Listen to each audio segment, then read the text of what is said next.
lava mo e ku fa'u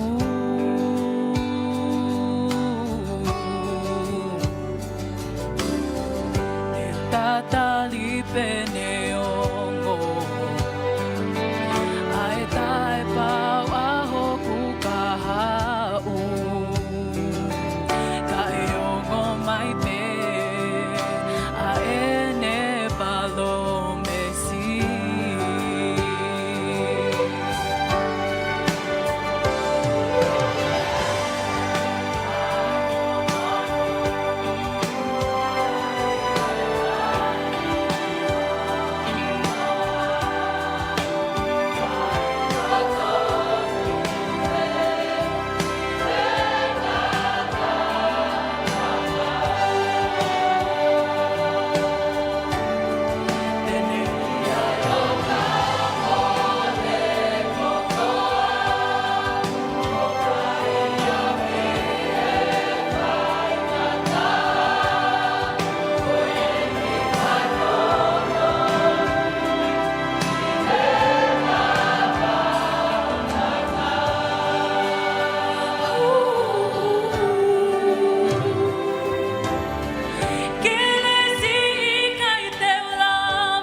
whamalo he ni ki he kauhiwa me he lo wha, he wahe mai ngahi hiwa whafofa e whiawhine tau whanongo ki ai.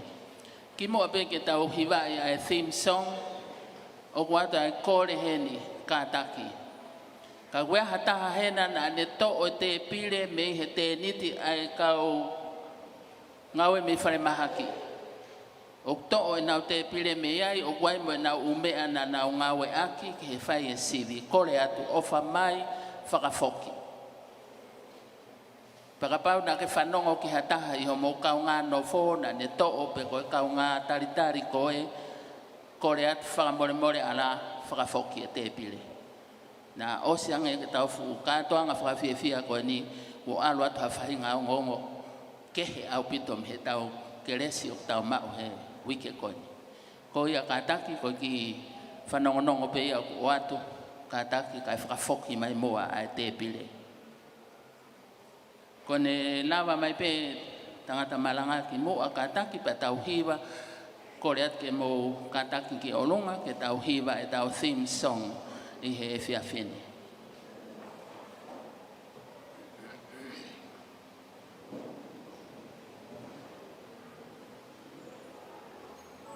Mo kātaki hake ki olunga.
God is good. And all the time.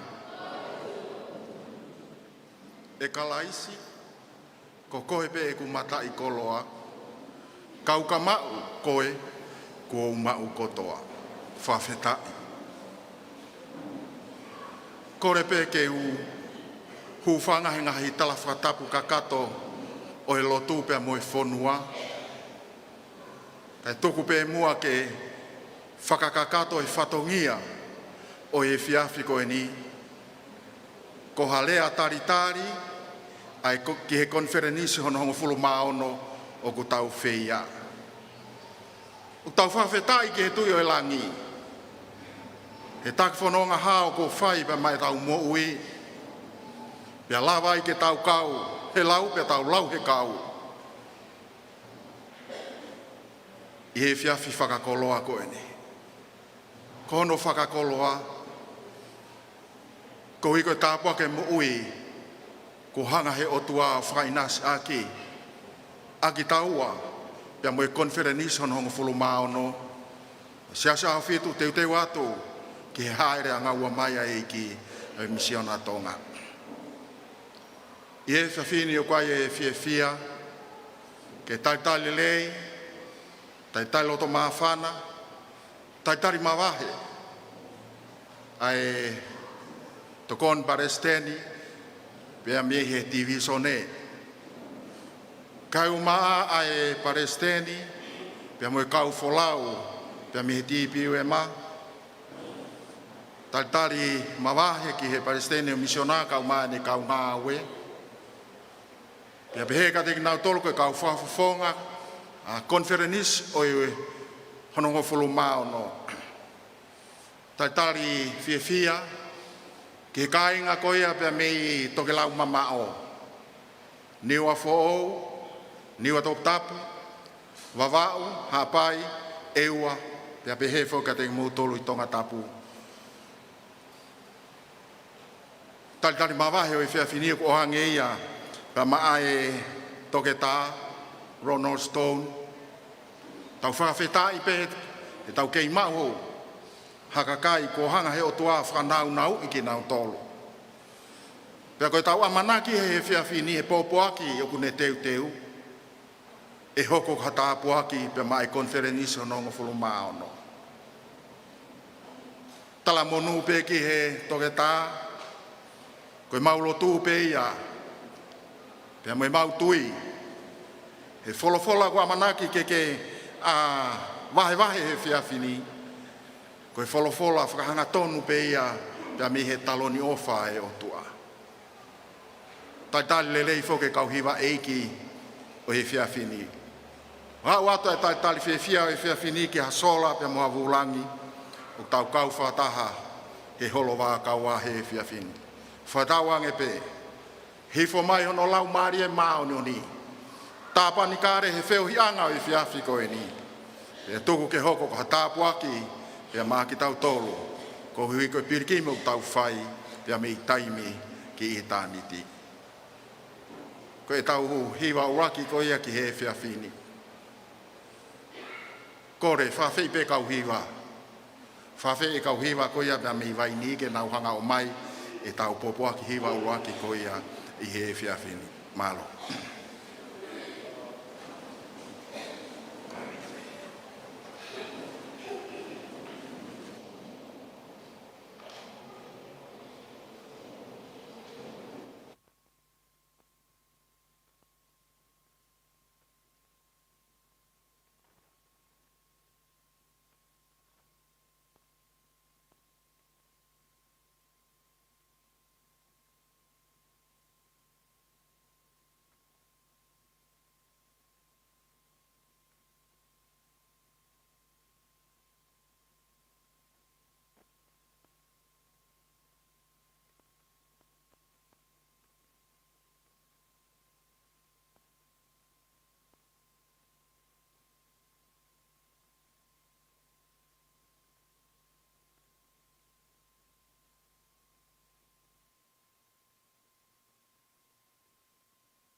ke tau rotu. E o toa mafi, ko koe koe mau tamai ofa e a Fiona. Ho wha fotu pe aha ia he konferenisi hono ko fulu maono, a siasa fitu teu atu ki haere anga ua mai e misiona Tonga he ho ua koe ni. Mau whawhetai e o toa e tak whanonga hao. O mau whawhetai e o toa ho kau mai i he mau mea hono ko toa pe. Fio mai ta mai he hoa koe ni o mau kau whataha. Ka koe e whiawhi a hono tolu o e konferenisi honongo fulu mao no. O mau amanaki e o toa ke mau whanongo ki ha pōpo aki. E o mai e ho tamai o iki mau korea pe o toa. Tuku pe ke whaita pe kina mai ho tamai o iki. Pea tuku ke kau pe moia he mea hono ko toa pe. Whaita pe kina e kau whanongo. Tuku pe mua tamai ke hoko e wholofola e whiafko ni. Ko tāpu aki, ko mama, ko hatu hulu ke ne tataki ki mau tolu. E whakatau au mau whai pea mei taimi ki i tāniti. Whai tāpe kina e kau hiwa eiki o e whiawhi koe ni. Mau korea e o tua o lau mari e mao ni haere mai. Haere mai. Haere mai pa ke tāpan kare he whatahaanga o e whiawhi koe ni. Se ke mama o e whiri pia mea te ki mau tolu. Mau kore ngai mea ni huafa peho alo ko sisu kalais ka ko koe ho mau wha mo ui. Amen. Whawhi e kau hiwa koe a Vaini, wha more more. Teu koe mau wholau mai, na e talange koe whoi hiwa kua pe. Ka koe mau koe polo kalama he whiawhini ko hiwa e tolo a Vaini ia. Pea kua pau pe ke iai ai ngā utai ai wawa ulahi. He ko hiu tolu e ka e uae, sai pe ka tau toksio. Ke mea ke he maari e koe ho mou hiwa he whiawhini, o mai tau popoa ki hiwa ngau a ko ia ki he whiawhini malo.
Tapu ki he o tua ku mamao pe tatae atamai kotoa ka koe Immanuela.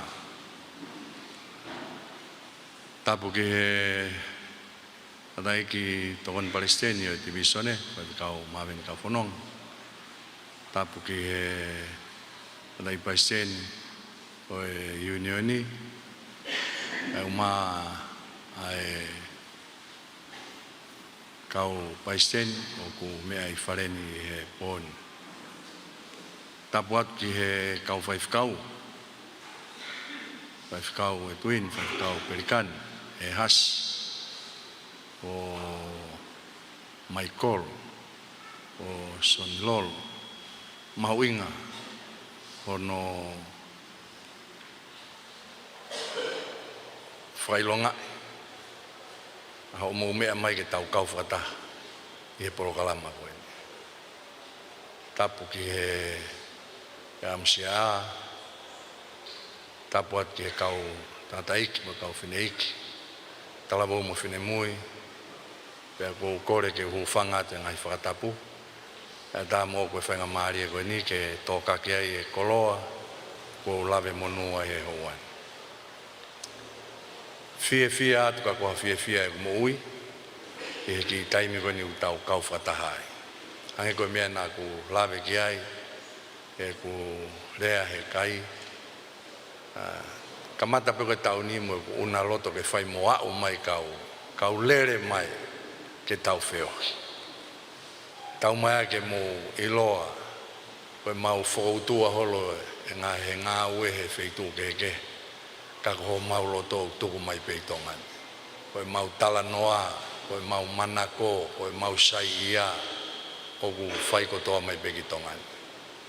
Pea ku whakamalo ai ke tanai paiseni o misiona mo sekretari he to fohe le rei whaka ofa whanongo he ngahi ripoti ka uma ai talanoa aluange he ea ai whaka ofa ngā ue pea koe ngahi mea e kutotonu ke talanoa i pea tau fia kotoa ai pea tau whakamalo ai ke o toa yo no mau hakau taki visone le rei mo nau loto to he fu taimi mo kuonga whainga taa ko eni ke taki ai he siasi.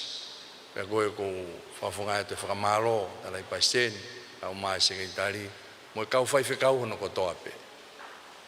Wai whukai wha taime nihi ko whanongo tapua si hingoa e kau whaiwhekau tukua ki ke nau tolu ngahi mea ke.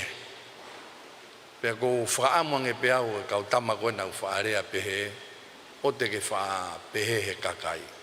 Alo ui ho whaiwhekau tā puni hono ofisi pe loka pake huhua ho mamahi ka tau siange pe kai hu mai ki tua ko ia whamalo lahi atu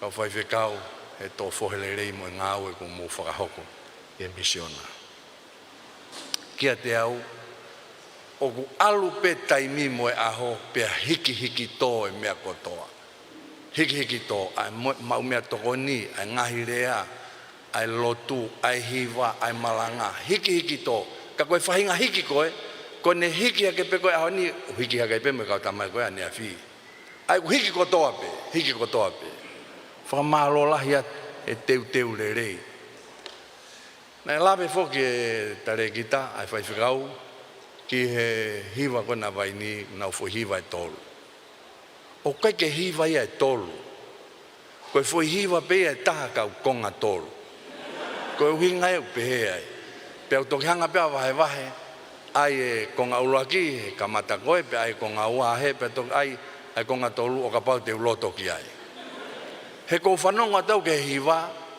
na hiva uloaki na kisi mo ki esa hiva anga ua kisi pe mo ki esa ai kou toi tui koe konga tolu e kisi pe mo ki esa malo mo e teu le rei mo hela he teu ko kusio i pe ko polo kalama ko Vaini ko hiva ko pe ko fie ko tuki hoku mafu e ku fie ko fai fika vo ki Vaini na feu nga mo foi hiva fa nga tolu hiva na mawako i Vaini he ke ia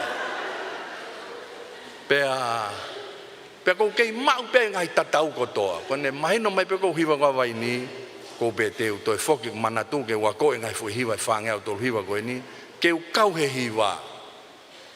Ka whaka foki whaka te au foi hiwa fo o e nia ko ai ke uhifo atu ko tangutu ai ke uhifo atu kai ke ilo hiwa ngai foi hiwa fo ka to malo mo fai hiwa tu ke ka pa ilo he ka tama ko he ka ko mau ko hiwa fo o e whaka feta whaka malo la hiat he teu hiwa le rei ko en ke tau whanongo ki ai ko lotu e mo wham anga e ki o whai tāpu kina ki tau tolu pe mo e polokalama lotu o e whiawhini ke tau lotu. E o tua mafi koe mau tamai whakahewani a Fiona, mau hanga ke eiki ko hiko ho wholofola, mau whakawhea ho lau Maria ke nihifo mo a tāpakina, ai wholofola ai a Fiona, e mau kai moinu me ai, mau kore ngai mean ko toa behua whasisu klais ko alo, mau whamoui amen. Ko whie whakawhea heni a una loto, whaifkau una loto puloka, awe, una loto moala, kataki. I mea mai ki moan. Whawhiat pia mo alifireti, whaifkau alifireti, mo whamore ka mo ki mea, ma tokoni mai ke malanga, e viafini.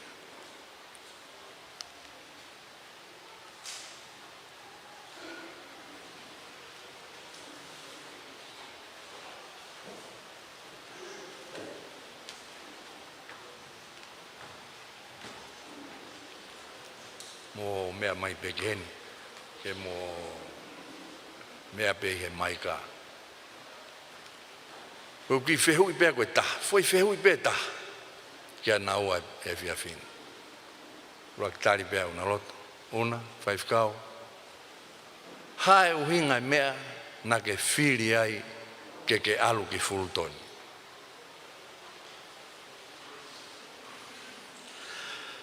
Ko hoku loto pe ia oko.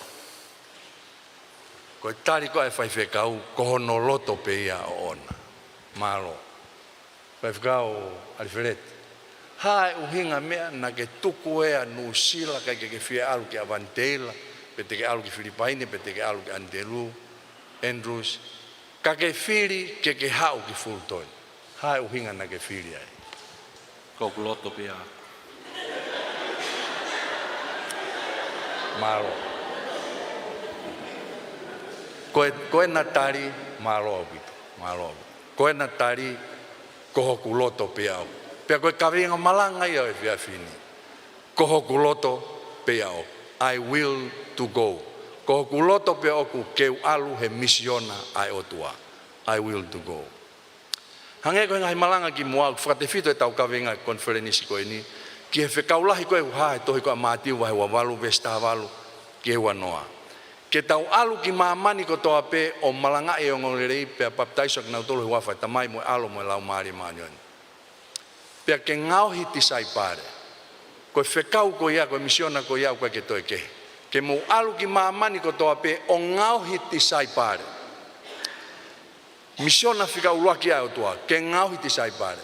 Misiona whika ua, ke ngau hiti sai pare. Misiona whika tolu, ke ngau hiti sai pare. Misiona whika wha, ke ngau hiti sai pare.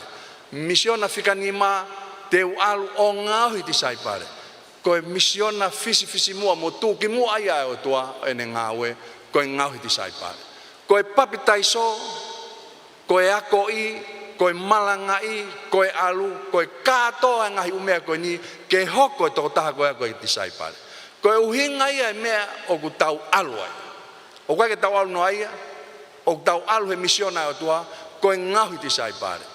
Pea toki kauai paptaiso, o kauai ako i, o kauai malanga i, o kauai alu. Ka koe tau alu katoa koe ni, misiona fisi mua o tua, ke tau alu o ngau hiti sai pare. Pea koe mea ngau ia ke siasi, ke tuku taha ki ai e tau tokanga i he tau enima koe ngā hoko mai. Teu alu, pea koe ku alu he misiona o tua o ngau hiti sai pare. Pea koe taim lahi ngai visone mo i kawenga, pea ku whihi ai ata mai o i tangata pea mo i siasi. Ka koe kawenga i tuku mai ke whai ki ai tuku fua, mo turi mafua ai taha ko toa pe me pasi asi ke tau alu o ngauhi te sai pare koe kawenga fo koe ni o kui kai ko foi kawenga pe taimilahi o ku hoko pe ai teu alu ia ko foi kawenga malanga ko foi visone ko foi mis e kai ngata ai ko foi tau mua ngau ko whakarea toha ki tokanga pe ko foi whakarea ngau pe i kai o kai ke totono ke hoko pe ko foi kawenga malanga o totono ai foi whakakaukau ko ni ko e rea ngau ke hoko ia o mooni he moui ke te hoko ngau ko foi whakarea ko I will go pe teu alu o ku hatu o lahi ai he Tongatapu toi ko sai mai fani mo se wa pe ai teu alu i mua ia te ko o whakatokalere ia ngahi mo nga ko folofola o tua ke kores senes vai taval me se wa ta teu alu hifo vakai ke na ngahi ngawe ko tua ia ni alu hifo ko o vakai ki so toma mo komola ma tiu vai val me se fitu teu alu pe teu whakamo uia ai ko folofola si su ke i tau loma hiva solomone vai tolu me se wa teu alu fano i ngai kolo mo ngai hala ko taipeni o tua ni alu kumi ahono kakai Hosea vai o se fitu talama ka tolu pe tene matua ki turi ki hono ngahi o fanga kai tene maua ki nautolu io tene kumi ka te nautolu kai tene iloa pene toki pehe teu alu foki ki o ku uloaki hose paniti he na ku lele yang i he taimi koe i he fai koe ni aia ko maia ki a Hosea pe koe o tuaia ke whanau Israeli kai ke ngatai tohi koea a lute vai taha uloaki pes tahano ke taha fitu ka ke pehe lute oua te ke o iau ke uriaki koe pe ke tuku e ku mui ia te koe he koe potu ke alu ai teu alu iai koe potu te ke mate ai teu mate ai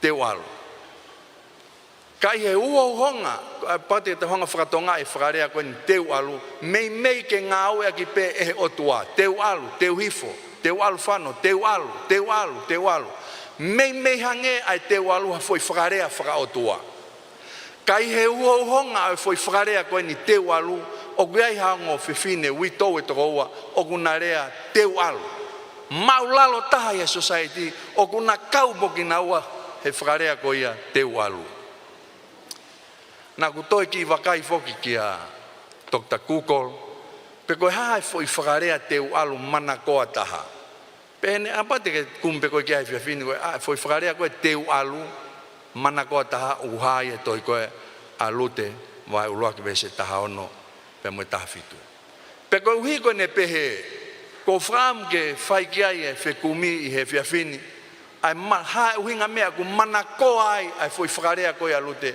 teu alu koe potu te ke alu ai teu alu ai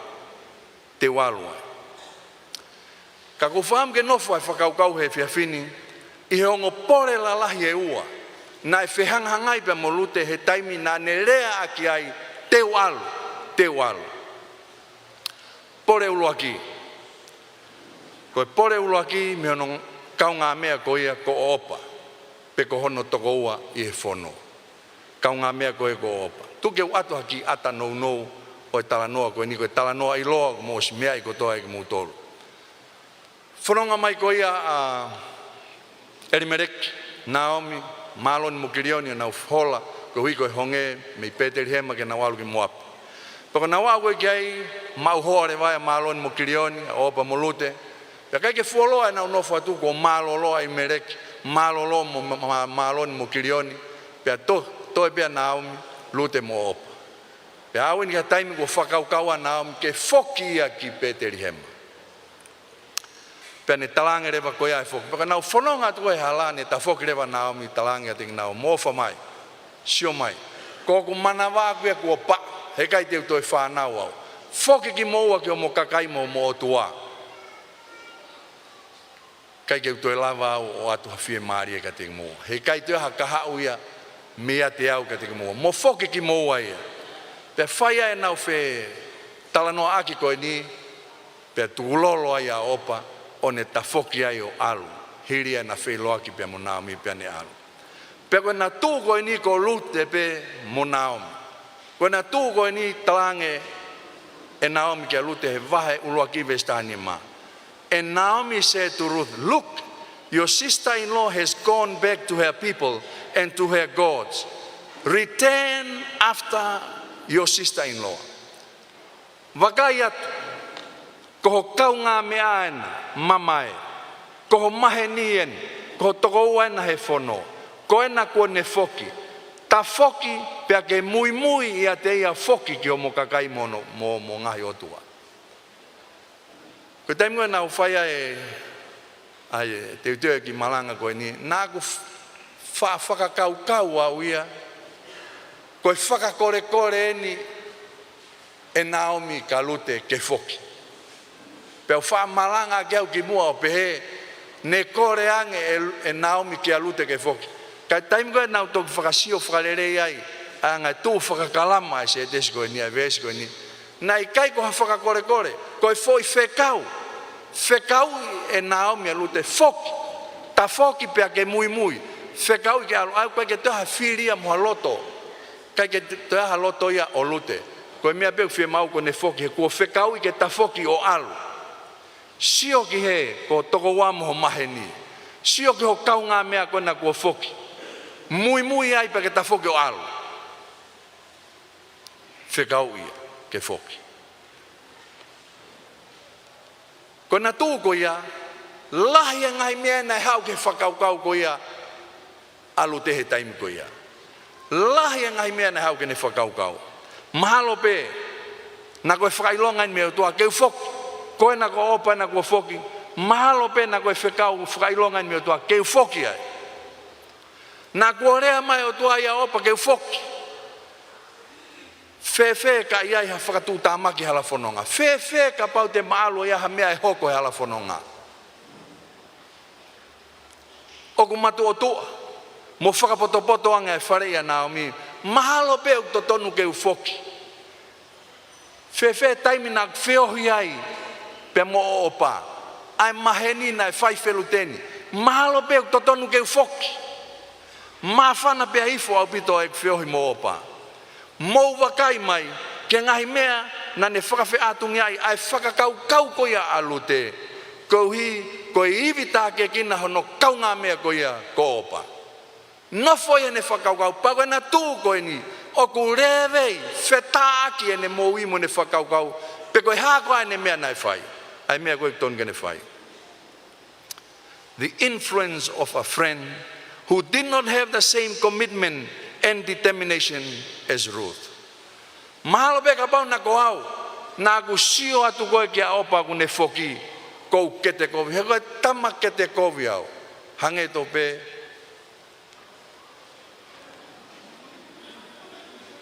asiri koe kia awa te usio.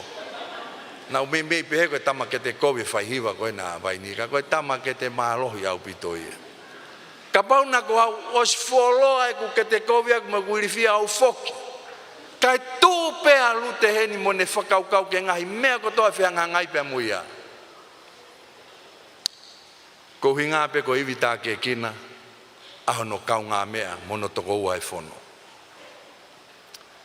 O ku mālohi whewhe, a iwi tā ke kina, toho e kina, aho to kau ngā mea. Mālohi whewhe. O behe whakatotolo, o mālohi ange iwi tā ke kina, aho tau ngahi kau ngā mea, i e tau ongo mātua mo tau ngahi hoa. Mālohi ange iwi tā ke kina, the influence, o tau ngahi kau ngā mea, i a teki tau tolu ho tau ulungaanga mo tau tonga mo ui, i e tau ongo mātua, kau maa tau ngahi hoa. Tāne nei ke talamai he wholofola, rea whakatātāwa he wafitu vesta fitu. Oku whakamāsila he uka mea, hange tofu peko no whakamāsila e he kau ngā mea, ai kau ngā mea. Koe mea ia ku mahui ngai ke tau whiri whakapotopoto, ho tau kau ngā mea he siasi. Koe kau ngā mea koe ni koe tangata pe moe whiwhine. Kau ngā mea he siasi, ke te whiohi pe moia.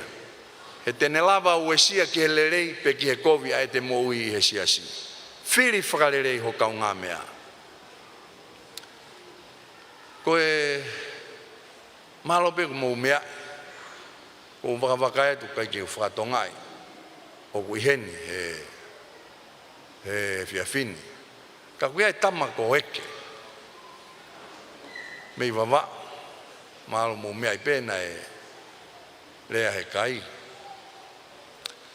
Nā ko humai ki Biulani ko si nofo i hei ako. Kana e whahau ki wami wau ki Vaini o nofo ni pēr whaalata mai ki Biulani o whahau o taki au. Ko eke koe au ni ko whaamuange mai nā mōsi o he eke koe ane awhi. Ko e mea ea koe kua e taimini hange ko ki mei whai ke he koe ne ngā aue. He eke koe ane awhi. Koe ahoni ia fu sai au pito e ke eke koe ahoni. Ko mana tu i lere i pe e ma hao take aina mau ki Vaini e whiawhi e ta. O ke maat ko whalaka te mga tolu mau ke toko ni manoa pe toko no noa. Tau tupo Vaini nanga hofe tangata kau tupo o sio. Pe koe osi ko no hofe ke tangata ko whengat ke puke ko te unga ko whakau ke nau tai au ke tamisi hak. Pe ko whe ko puke hake koe tangata kai ke halawea e ta. Koe mawawau pe moe makoi koe.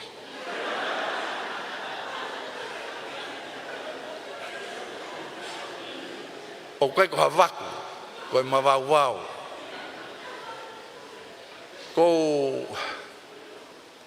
Ko heka tu koe a koe a taha whalaite. Peo alatu ke alawe ku whoke api. Ko tangata whoko ni o koe ke whakarea i hata. I wawau, i Vaini, i Beulah, i kolo, he ala tau wha. O koe ke whakarea i aeke i ae. Pea ko kuhifu atu koe tanga pasi hake. O ko whakatonga i atu ke fu ngatae koe i mua koe receive ha koe pange whakalaka. Mandui na kaya pange whakalaka na ngatae pe ia mea na wha maukawa ai a kautama ni ihi ai. O ko si atu pato mai fuhu ai. O ne pato mai koe fuhu. Ko lere atu ko si atu koe tangatae ni ave mai he tautuki.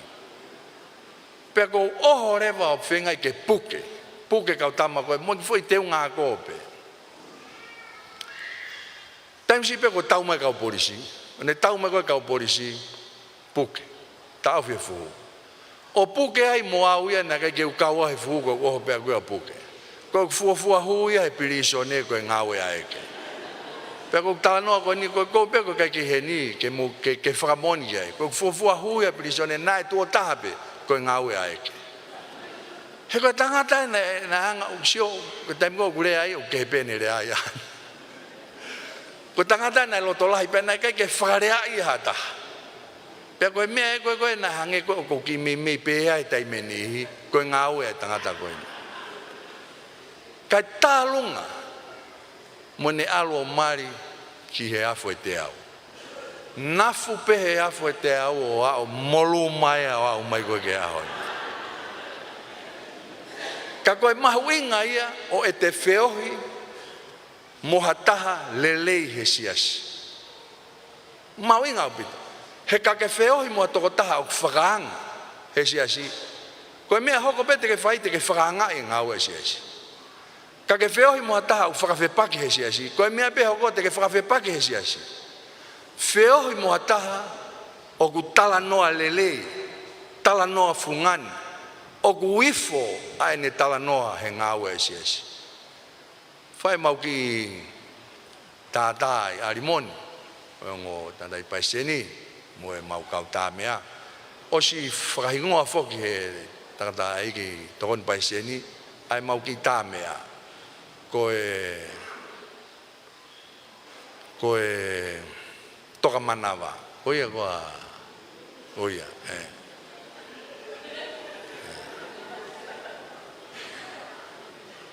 Pea koe mau talanoa koe ia, mau wawa, kai talanoa lerei, talanoa fungani, talanoa merie. Koe mau talanoa koe eke ngerewa e Samuel Hare. Ki he tokotaha mei kauwai, toko tangatai koe ko keni, na erea pehe ahoa. Eke nge ai. Oku wheho whai whekau. Pea koe whoi tari ko ia ko whaamuau, ke tau tari pehe kotoa. Kai ke umaheni ko osi koe ne tari pau tok tu urewa lululu pe moi po tan koloni au. Tamai tō tāko ni ko keni. Pea kui ai rewa ngō e mawhana whoi Kai eke ange Samuela. Fe ho fai fe kau I kau vai. Pa koe tari koe moto to pe wha mais. Me aifo moni koe fai fe kau aku ia.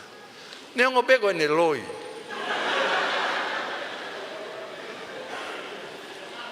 Ka koe whahinga tala noa lele ia ko whaam ke tau fe mo e kina. Whiri hatoko taha ke ne tā ke kina lele ho mo e. He ka ke whiri hau kau ngā mea kovi he siasi. Koe mea e hoko, te ke whakaanga, te ke whakawhepaki, te ke whakatūtū hau, ke pai seni hange ko Vaini. O si ilo pe mutoko whakaori pe akuia, koe ke hamea ia. Ka koe mahu inga ia, o e te whiri hatoko taha rere. Whe mau hangahi kau ngā mea lere, to kai mo whakapapa, pe koe kai ke whakaanga, whiri ke tonu. Pea koutu I ka pau te eke atu he hoa koe ni. Hike ake ho nima. O ku ke fie feohi mo ha taha whakaanga mo whakawhepaki. Kai ke utui au e ai ha taha ini e fie hiki. Koia? Koia. He koe ke tau fie feohi tau tolu. O ku ke he kehe e tala noa I lelei.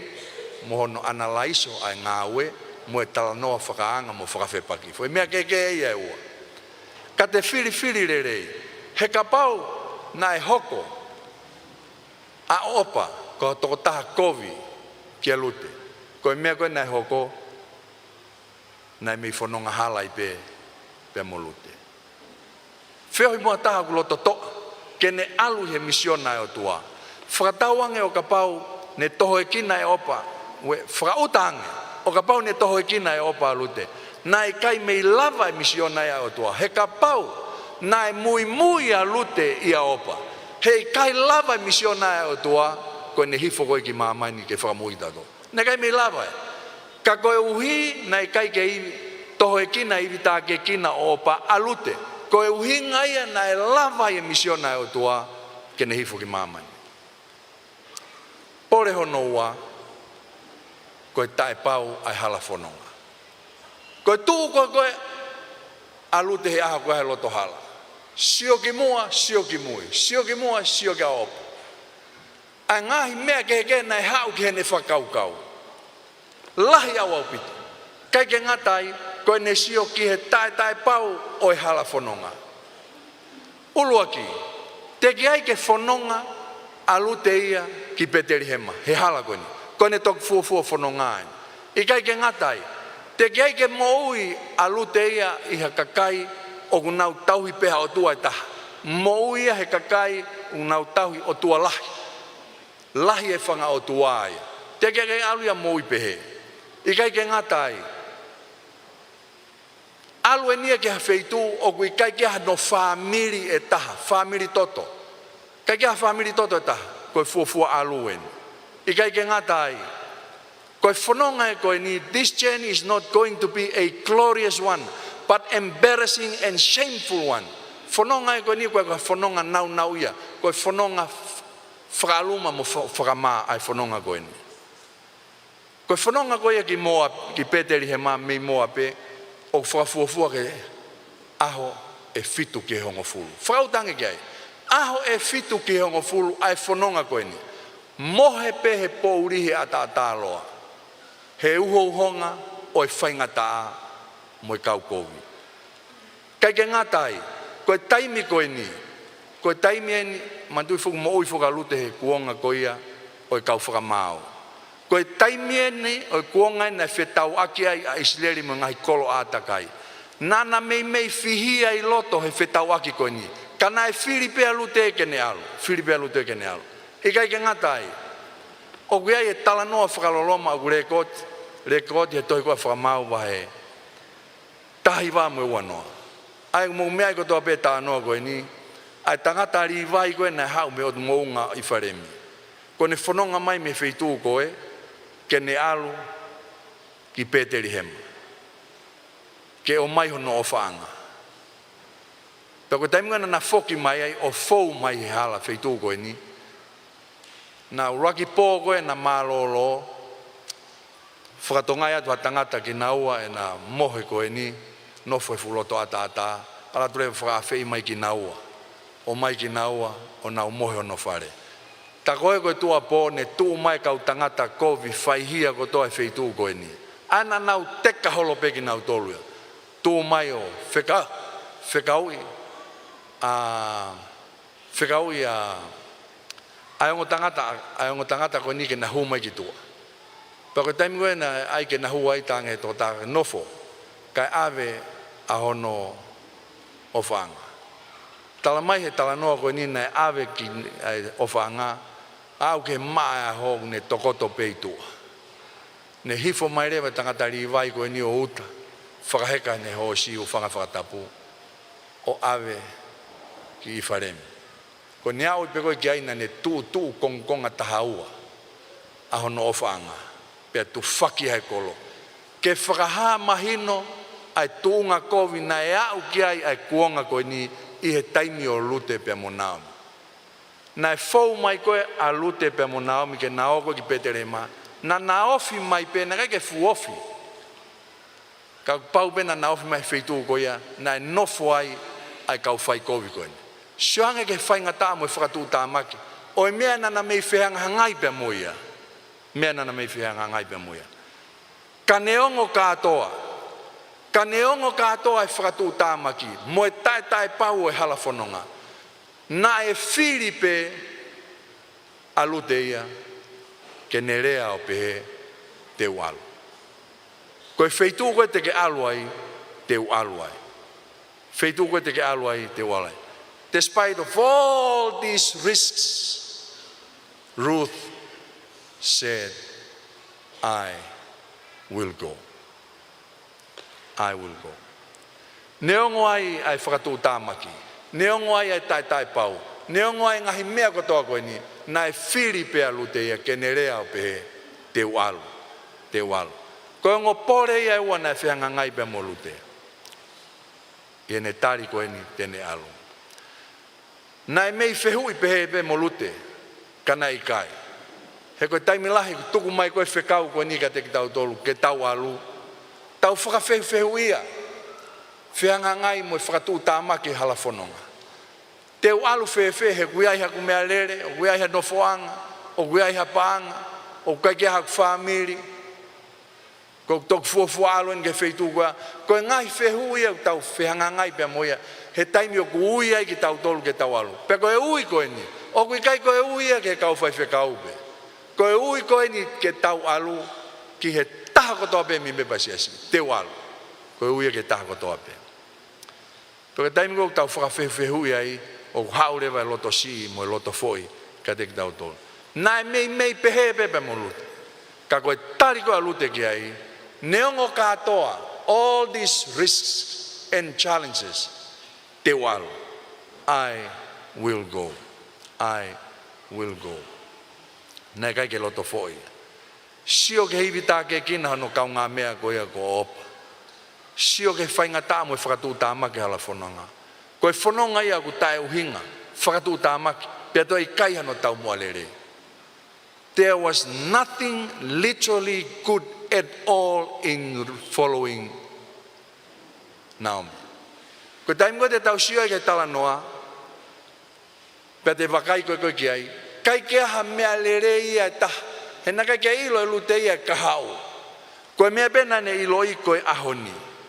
Na kai ke aha mea lere ia taha, e hoko ke ne moui he ai ke ne alu. Hala, whaingata, whakatu tāmaki, mohu ahi ah. Whoki ki he koe whakamā. Kai ke ha mea lele ia e taha. E ne whiri koe ke ne alu. But he said, I will go. Pe koe uhinga pe ia e taha. O ku hau ke te au. Koe uhinga pe ia e taha. Na e whiri ai alute ke ne pe teu alu, koe hui ngai ku taha pe. Koe ha? Kohono lotoi. Kohono lotoi. She chose to go. She willed to go. Kohono loto pe a ona ke ne alu. Hange to pe koe whehu, ke ongo whai whikau koe ni. Hae uhinga mea na ke whiri ai ke alu ki fultoni. Ko hoku loto pe o, neongo ai wā mamao, neongo ai mea kotoa, ka ko hoku loto pe oku ke ualu. Kokuloto pe oku ke walo. Io, koe taimi koe oku te loto ai ke te alu he ngaweanga o tua. When God places his hand on someone, God himself must see to it that he or she must arrive safely. Koe taimi koe ke whiri ai, koho loto ke alu, koho kuloto pe ke walo. Koe taimi koe ke whiri ai, o ku hiri whaki mai tau kupe o tua ia te koe, pia kua pau ke wakai pia ne siofi koe, ke au ke wheitu, le rei ke au ke wheitu, au le rei ke wheitu ke alu ki ai. Koe mea e nai hoko koe ka lute.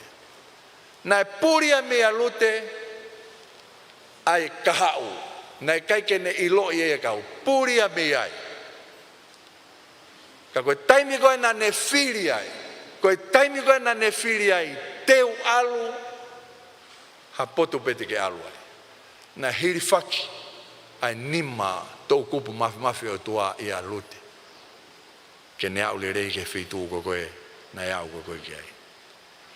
Neongo peo kui kai ke tau fu whakatoka ngai, hangahi mana whakaofa o tua he tohi a lute. O kui kai ke uhinga ia, ke tai tokonaki ai o tua, maki nau.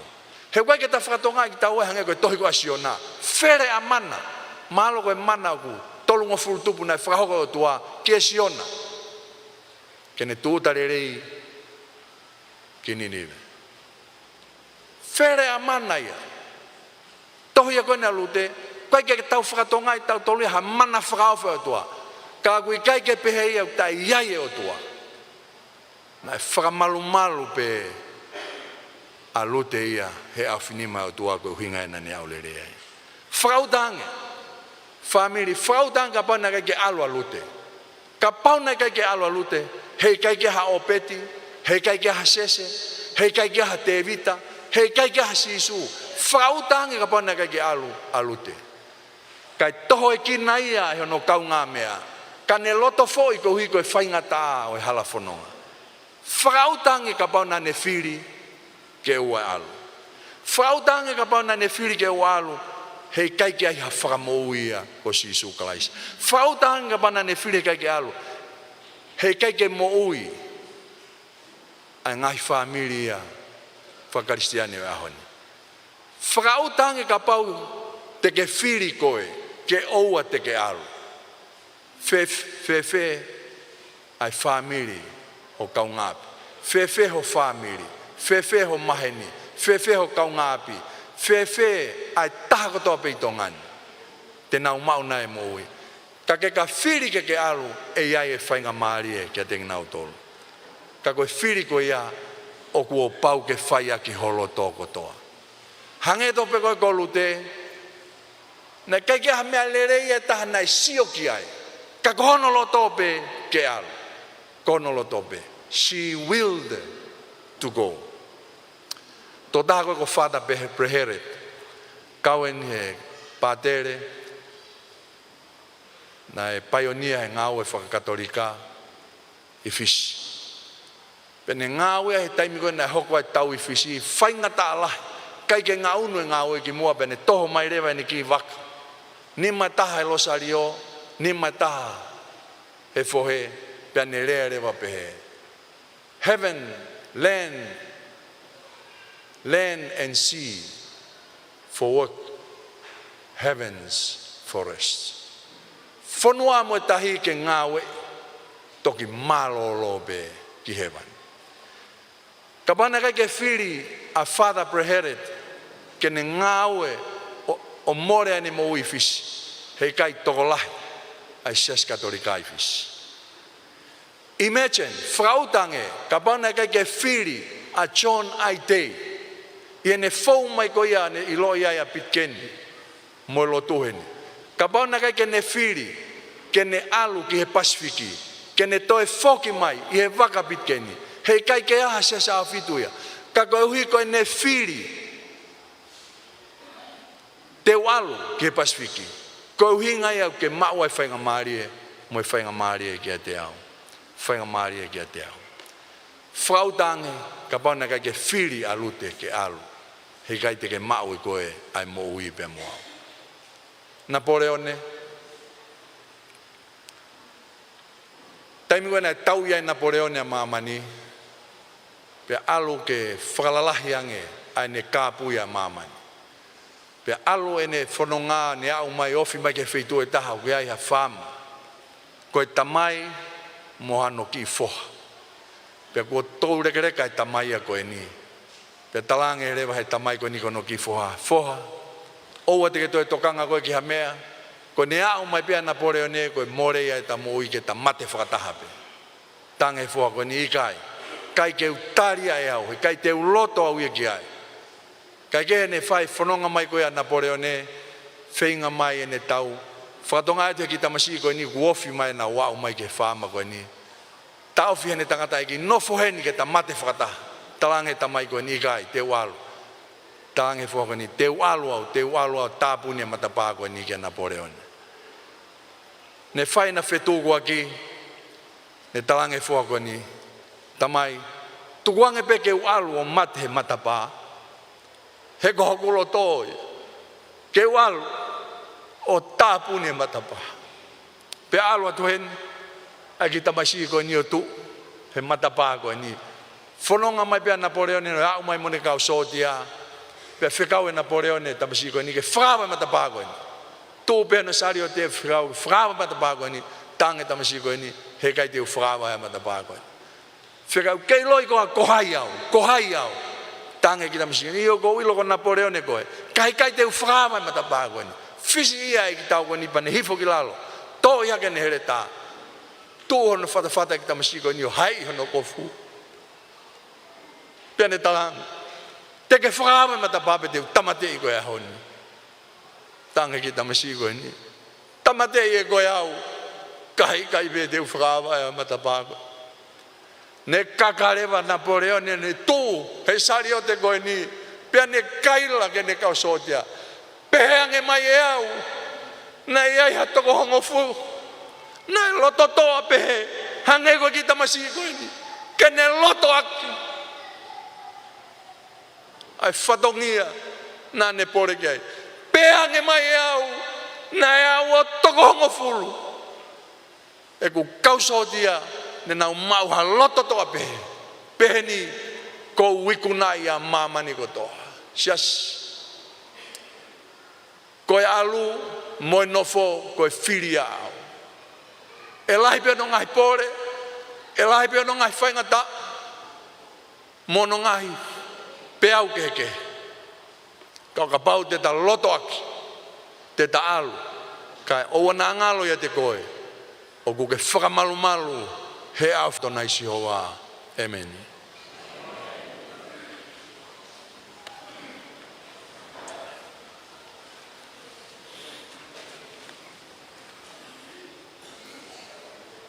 Dr. Ronald Stone, whawhetai e maukolo alelei. Pore ia e Confederation o ngofulu mao no. Hange koe kawe inga ko fotu ke tau alo. Whatau ange peke hanga he kio whaita pe ki na koe. Kore ke kau hiwa eiki. Unau tō whatongia e whiawhini kau hiwa koe bea mi Vaini. Whamore ke mo mai e tau hiwa whakaosi I he e whiawhini. Malo.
whawhese si ke mo mea ke olunga ke tau whaosi.